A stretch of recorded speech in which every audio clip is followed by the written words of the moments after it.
اعوذ باللہ من الشیطان الرجیم بسم اللہ الرحمن الرحیم الحمد للہ والسلام علی اہلہا اما بعد۔ محترم ناظرین، رمضان المبارک کے حوالے سے گفتگو کا یہ سلسلہ جاری ہے اور ہم اس میں سمجھنے کی کوشش کریں گے کہ اپنے ان لمحات کو جو ہم حالت روزہ میں رمضان المبارک میں گزاریں کس انداز سے کس سطح پر لائیں کہ اللہ کی بارگاہ میں یہ مقبول لمحات ہوں۔ گزشتہ گفتگو کے سلسلے میں بات کی تھی کہ ہمارے لیے جو پیمانہ ہے جسے ہم کامیابی کا معیار قرار دے سکتے ہیں وہ یہ ہے کہ محبتیں بھی اللہ کے لیے ہوں اور نفرتیں بھی اللہ کے لیے ہوں۔ اس سے مراد یہ ہے کہ جن چیزوں سے اللہ محبت کرتا ہے ان سے محبت کریں، جن سے اللہ نفرت کرتا ہے ان سے نفرت کریں۔ یہ قابل محبت بے شک افراد ہوں، بے شک اعمال ہوں، یہ قابل نفرت بے شک افراد ہوں، بے شک اعمال ہوں۔ ہمیں یہیں عمل کرنا ہوگا تاکہ ہمارا عمل خالص ہو جائے۔ جب ہمارا عمل خالص ہوگا تو پھر ہم حالت تقویٰ میں آ جائیں گے۔ امیر المومنین علی بن ابی طالب علیہ السلام سے کسی نے پوچھا کہ مولا خالص عمل کیا ہوتا ہے؟ تو آپ نے فرمایا کہ جو فقط اللہ کے لیے ہو، کہ جس عمل کی غرض و غایت اللہ کے علاوہ اور کسی کی اطاعت نہ ہو۔ جب ہم اپنی تمام زندگی میں اطاعت کو خدا کی ذات کے ساتھ منسوب کر دیں گے، جوڑ دیں گے خدا کی ذات کے ساتھ، تو جب خدا فرماتا ہے کہ اطیعوا اللہ و اطیعوا الرسول تو اسی میں رسول خدا کی اطاعت آ جائے گی۔ تو جب خدا کہتا ہے کہ اطاعت کرو اولی الامر کی تو ائمہ خدا کی اطاعت بھی اسی اطاعت میں آ جائے گی۔ یہ سب اطاعتیں اللہ کی اطاعت کے ذیل میں ہیں۔ اگر رسول خدا کی اطاعت ہے تو یہ اللہ کی اطاعت میں ہم عمل کر رہے ہیں، اگر ائمہ خدا کی اطاعت کر رہے ہیں تو یہ اطاعت اللہ کی اطاعت میں ہے۔ یہ سب خدا کی اطاعتیں ہیں۔ اگر ہم اہل علم کی طرف رجوع کر رہے ہیں، اگر ہم دین اسلام حاصل کرنے کے لیے علماء و فقہاء کی طرف رجوع کر رہے ہیں تو یہ بھی اطاعت الہی ہے۔ اس نے حکم دیا ہے کہ تم سب کے سب نہیں نکل سکتے، تم میں سے کچھ افراد نکلیں، دین کا علم حاصل کریں، جب واپس آئیں تو اہل علاقہ کو ڈرائیں۔ یہ قرآن مجید ہماری ہدایت کر رہا ہے۔ اب ہم دیکھتے ہیں کہ زندگی کے جتنے بھی عمل ہیں، وہ معاش کا ہو، وہ سیاست کا ہو، وہ ہماری گھریلو زندگی کا ہو، ہمارے سماج کا ہو، حتیٰ کہ مذہبیات کا ہو، وہ ہمارے گروہی انجمنوں کا ہو، وہ تنظیموں کا ہو، کہیں بھی عمل کو لے جائیں، جس سطح پر بھی لے جائیں، دو حصوں سے خالی نہیں ہوتا۔ ایک محبت کی بنا پر عمل ہوتا ہے اور ایک نفرت کی بنا پر عمل ہوتا ہے۔ اب محبت جو ہے اس کا معیار اگر اللہ کی ذات ہوگی تو وہ عمل ہمارا محبت کا عمل عبادت کرا پائے گا، اور اگر ہماری نفرت کی بنیاد بھی اطاعت الہی ہوگی تو ہماری وہ نفرت بھی ثواب اور نیک کام شمار ہوگی۔ لہٰذا آج ہمیں یہ دیکھنا ہے کہ ہم کس طریقے سے اپنی محبتیں اللہ کی محبتوں سے جوڑ دیں اور کس طرح اپنی نفرتوں کو اللہ کی نفرتوں سے جوڑ دیں۔ ہمارے عمل کو انتہائی باقیمت بنا دے گا ہمارا یہ کام کہ ہم اپنے عمل کو خدا کے ساتھ منسلک کر دیں۔ حضرت عیسیٰ سے کسی نے پوچھا تھا کہ نبی اللہ، ہم اپنے دل کو اللہ کی محبت سے کیسے خالص کریں کہ ہمارے دل میں اللہ کی محبت ہو؟ تو آپ نے فرمایا تھا کہ اپنے دل کو غیر خدا کی محبت سے خالی کر لو، تمہارا دل اللہ کی محبت کے لیے خالص ہو جائے گا۔ اگر ہم محبتیں دل میں رکھیں غیر خدا کی تو اس میں خدا کی محبت نہیں آ سکتی۔ یہ دل ایسا مقام ہے کہ جس میں خدا سما جاتا ہے، کائنات میں کہیں نہیں سماتا۔ خدا نے کہا میرا مقام کہیں نہیں ہے، ہاں قلب مومن صاحب ایمان شخص کا دل میرا مقام ہے۔ جب ہم اپنے دل کو اللہ کے لیے خالص کر لیں گے، اپنی محبتیں اللہ کے لیے کر لیں گے، اپنی نفرتیں اللہ کے لیے کر لیں گے، تو یاد رکھیے ہمارے معاشرے میں امن ہو جائے گا، ہمارے سماج میں امن ہو جائے گا، ہمارے گھر میں امن ہو جائے گا۔ بہت خوبصورت بات مولا امام حسین علیہ السلام نے دعائے عرفہ میں فرمائی۔ دعائے عرفہ عرفان و معجزات کلامی کا سمندر ہے، اور یقیناً آپ تمام اس دعا سے آگاہ ہیں۔ یہ دعا صرف روز عرفہ یعنی کہ 9 ذی الحج سے ہی منسوب نہیں، مخصوص نہیں۔ دعائے عرفہ کی روز تلاوت کرنی چاہیے، ہمیں چند ایک جملے روزانہ اس دعا کی تلاوت کر لیں۔ ہم دعائے ابو حمزہ سمالی بہترین دعا ہے۔ رمضان المبارک میں وقت سحر پڑھنے کا حکم ہے، لازمی نہیں کہ رمضان المبارک میں وقت سحر پڑھیں، ہم کسی وقت بھی پڑھ لیں۔ رمضان المبارک سے ہٹ کر ہم جزیات بنا لیں، ایک ایک جز روزانہ پڑھیں، اس میں سے ہم درس حاصل کریں، اس میں سے ہم اپنی زندگی کا نظام بنائیں۔ تو امام حسین صلی اللہ علیہ وسلم نے روز عرفہ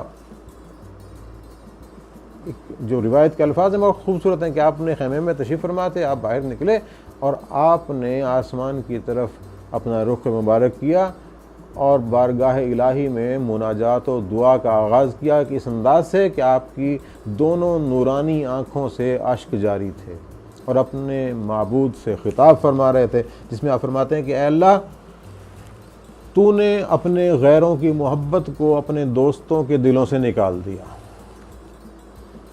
اب وہ تیرے علاوہ کسی سے محبت نہیں کرتے۔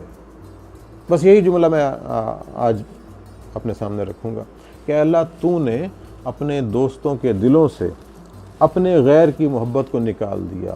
یہاں یہ نہیں فرمایا امام نے کہ اے اللہ، میں نے اپنے دل سے تیرے غیر کی محبت کو نکال دیا اور میں نے اپنے دل میں تیری محبت کو سما لیا، بلکہ فرمایا کہ اللہ تو نے۔ مقصد کیا ہے کہ اللہ، جو کام بھی نیکی کا ہم کر رہے ہیں وہ تیری توفیق کی بنا پر، جو توفیق تو نے ہمیں عطا کی ہے، اس توفیق کی بنا پر ہم یہ عمل کر رہے ہیں۔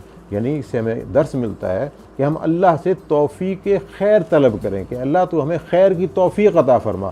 یہ توفیق اللہ کی طرف سے ہوگی تو ہمارا کام آسان ہو جائے گا۔ اے اللہ، تو نے اپنے دوستوں کے دل کو اپنے غیر کی محبت سے خالی کر دیا۔ جب دوستان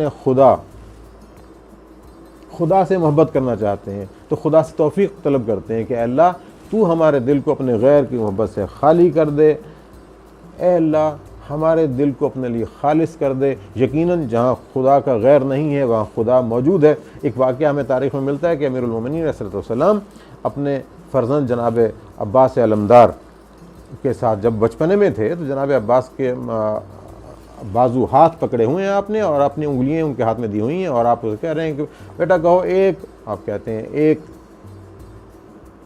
پھر فرمایا کہ بیٹا کہو دو، آپ نے خاموشی اختیار کی، کہا بیٹا کہو دو۔ یہ اہل عرفان کا گھر تھا، یہاں معرفت الہی، اس گھر سے زیادہ کسی کو معرفت الہی تھی ہی نہیں اور نہ ہی ہو سکتی ہے۔ جب کہا نا کہ بیٹا کہو دو، نہیں کہا تو پوچھا بیٹا دو کیوں نہیں کہتے؟ کہا بابا، جس زبان سے ایک کا اقرار کر لیا اب شرم آتی ہے کہ اس زبان سے دوسرا کہوں، یہ معراج بندگی تھی۔ تو ساتھ ہی جناب زینب سلام اللہ علیہ تشریف فرمایا، انہوں نے کہا بابا یہ کیسے ہو سکتا ہے کہ آپ ہم سے محبت کتنی کرتے ہیں؟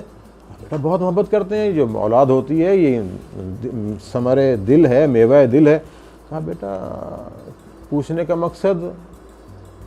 کہا بابا جب آپ کے دل میں ہماری محبت ہے تو پھر اللہ کی محبت، ایک سوال ڈال دیا کہ جب اللہ کی محبت ہے تو ہماری محبت کیسے ہو سکتی ہے، اور ہماری محبت ہے تو پھر اللہ کی محبت کیسے ہو سکتی ہے؟ کیونکہ ایک دل میں دو محبتیں جمع نہیں ہو سکتی۔ اس مسئلے کو حل بھی کر دیا بیوی نے، عجیب مشکل کشا گھرانہ ہے، اس مسئلے کو حل کر دی کہ ہاں بابا یہ ہو سکتا ہے کہ دل میں تو اللہ کی محبت ہو اور اللہ کی محبت کے لیے ہماری محبت ہو۔ یہ بتا دیا کہ دیکھو جب اللہ سے محبت کرتے ہو تو اللہ نے اولاد سے محبت کرنے کا کہا ہے، اب اولاد کی محبت بھی اللہ کی محبت سے متصل ہو جائے گی۔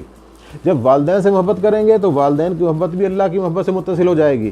جب صاحب ایمان شخص سے محبت کریں گے تو وہ محبت بھی اللہ کی محبت سے متصل ہو جائے گی۔ جب معاشرے میں کسی یتیم سے محبت کریں گے تو وہ محبت بھی اللہ کی محبت سے متصل ہو جائے گی۔ یہ اتصال کرتے جائیں، سب محبتیں اللہ کی محبت سے جڑ جائیں گی۔ ہاں، ذہن میں تصور الہی رہے کہ میرا پروردگار میرے عمل کو دیکھ بھی رہا ہے اور میرا پروردگار میرے ہر عمل پر گواہ بھی ہے اور یہ عمل اسی کے سامنے پیش ہونا ہے۔ بات ہو رہی تھی دعائے عرفہ کی، جس میں امام حسین صلی اللہ علیہ وسلم نے یہ جملہ فرمایا تھا کہ اللہ تعالیٰ تو نے اپنے دوستوں کے دل کو اپنے غیر کی محبت سے خالی کر دیا۔ اس کے ساتھ ہی فرماتے ہیں کہ اللہ، جس نے تجھے پا لیا اس نے کیا کھویا اور جس نے تجھے کھو دیا اس نے کیا پایا۔ اس بشری زندگی کا انتہائی قیمتی ترین جملہ آپ نے فرما دیا کہ اللہ بس تجھے پا لینا ایک صاحب ایمان کی زندگی کا ہدف ہے۔ محبت بھی تیرے لیے، نفرت بھی تیرے لیے۔ ہم یہ دیکھتے ہیں کہ محبت کرتے ہیں، انسان بغیر محبت کے رہ ہی نہیں سکتا، انسان بغیر نفرت کے رہ ہی نہیں سکتا۔ جب ایسا ہے کہ انسان نفرت اور محبت کے سوا نہیں رہ سکتا، اسے ہر عمل میں یا کسی سے محبت کرنا ہوتی ہے یا کسی سے نفرت کرنا ہوتی ہے، اور یقیناً یہ انسانی فطرت ہے۔ اس محبت کو بھی دوام ہونا چاہیے، انسان کی نفرت کو بھی دوام ہونا چاہیے۔ یقیناً جب انسان اپنی محبتیں کسی فانی ہونے والی شے سے منسلک کرتا ہے تو اس کے فنا ہونے کے ساتھ اس کی محبتیں بھی فنا ہو جاتی ہیں، اور اگر نفرتیں تو یقیناً اس کی فنا ہونی ہے۔ اگر محبتیں کرنا چاہتا ہے تو اللہ سے منسلک ہو جائے، اپنی محبت کو خدا کی محبت سے گانٹھ دے، اپنی محبت کو خدا کی محبت سے منسلک کر دے، جڑ جائے خدا کے ساتھ۔ بس جس سے خدا محبت کرتا ہے اس سے انسان محبت کرے، جس سے خدا نفرت کرتا ہے اس سے انسان نفرت کرے۔ جب انسان ایسی سطح پر، ایسے مقام پر آ جائے گا تو رب کریم پھر اس کے اعضاء و جوارح سے اپنی قدرت کو باانداز ظاہر کرے گا کہ جو خدا چاہتا ہے اس شخص کی زبان وہی کچھ بولے گی، جو خدا چاہتا ہے اس شخص کا عمل ویسا ہی ہوگا۔ اور یقیناً خدا یہی چاہتا ہے کہ اپنے بندوں کو اپنی راہ پر چلاتے ہوئے، اپنی رضا و منزی اور اپنی رضا و خوشنودی کے مراحل سے گزارتے ہوئے اپنی جنتوں میں پہنچا دے۔ یہ قرآن مجید جنتوں کی راہ کا راہی ہے، جنتوں کی راہ کا رہنما ہے۔ یہ ماہ صیام جنتوں تک جانے کا ایک سلیقہ ہے۔ یہ رمضان المبارک کو جنہ بھی کہا گیا ہے، گناہوں سے بچنے کی ڈھال کہا گیا ہے۔ بس میرے دوستو اپنی محبتیں اللہ کے لیے مخصوص کر دیں، اپنی نفرتوں کو بھی اسی میدان میں چھوڑ دیں کہ جن سے خدا نفرت کرتا ہے۔ عمل سے خدا کی اطاعت کر لیں، خدا کے ساتھ اپنے آپ کو منسلک کر لیں۔ جب ہم خدائی راہ میں چلیں گے تو خدا کے انعام و اکرام ہمارے شامل حال ہو جائیں گے، ہماری زندگیاں اس راہ پر استوار ہو جائیں گی کہ جنہیں خدا اپنی پسندیدہ زندگیاں کہتا ہے۔ دعا ہے کہ رب کریم ہم سب کو اس ماہ صیام کے صدقے میں حیات طیبہ عطا فرمائے۔ والسلام علیکم ورحمۃ اللہ وبرکاتہ۔